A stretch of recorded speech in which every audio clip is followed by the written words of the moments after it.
In this video, I'll begin the underpainting by layering in some of my most intense pigments, preparing elegant tints to create an atmosphere throughout the canvas, layering in gray to create a mood, and then using contrast to vary tints and tones.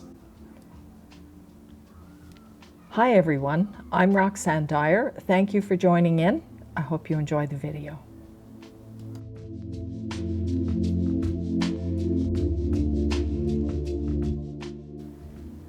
I like drama in artwork.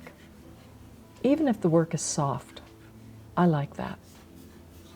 This intense red will set the tone in the space as I wash it over the canvas. Some transparent layers will be intensified, other areas will be made really opaque as the painting's developed. Deliberately underworked passages help direct the focus around the artwork.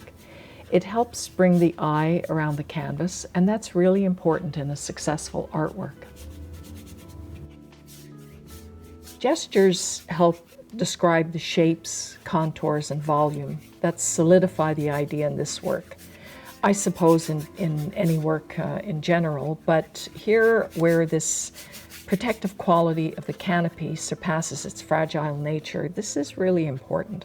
The blooms are rounded and plump and juicy and heavy with pigment, and they're supported with stems, ultimately delineated with some rich, deep greens. And all these rosy patches and swirls will rise and float like a pink cloud above tangled leaves. Anyway, that's what I was aiming for in this case.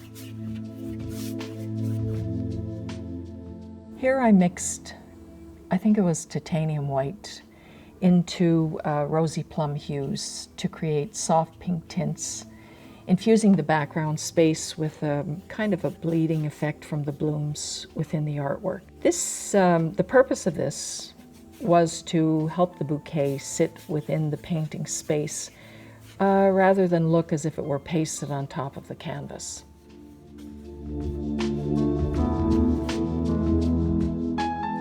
My pigments are not intentionally mixed thoroughly, and sometimes they're just mixed on the canvas itself to establish a more organic feeling. I like working wet and wet, and I feel this produces more variations and spontaneity in the colors. I feel that works, and I like that.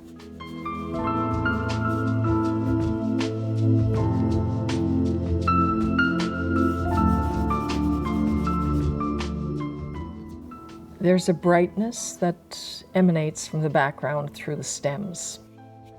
I applied tints around these vertical shapes, or the stems, allowing for a more intensified verdant stroke to grip the canvas when the greens were applied. That's why I'm painting around things here.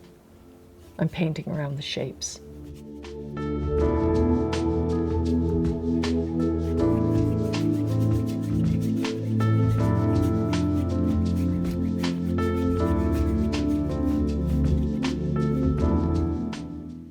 Brushing across everything here, this helps to unify the painting and to just to integrate the shapes and make everything look as one. I've used a somewhat limited palette for this painting.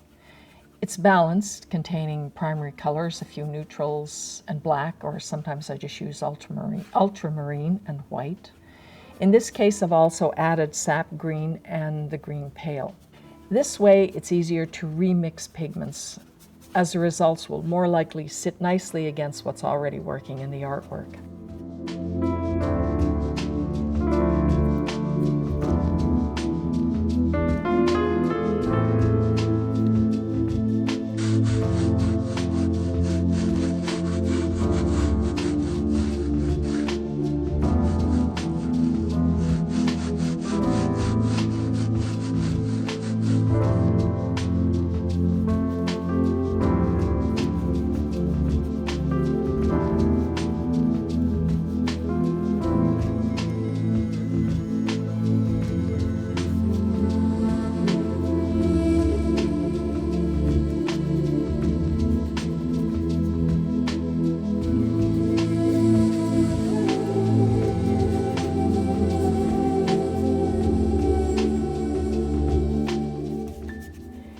neutrals can sometimes be a little flat or boring.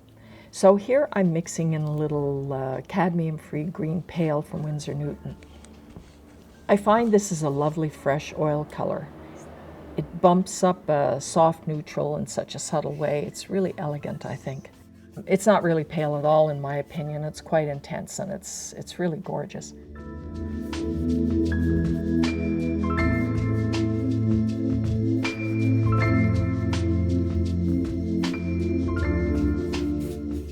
There's a list of pigments I put on the palette for the Canopy of Peonies painting in the description below. The next 2 videos will focus on impasto work and the finishing details for this painting, and I'll keep you posted. Thanks for tuning in. If you enjoyed the video, please like and share and leave your comments below. Bye for now.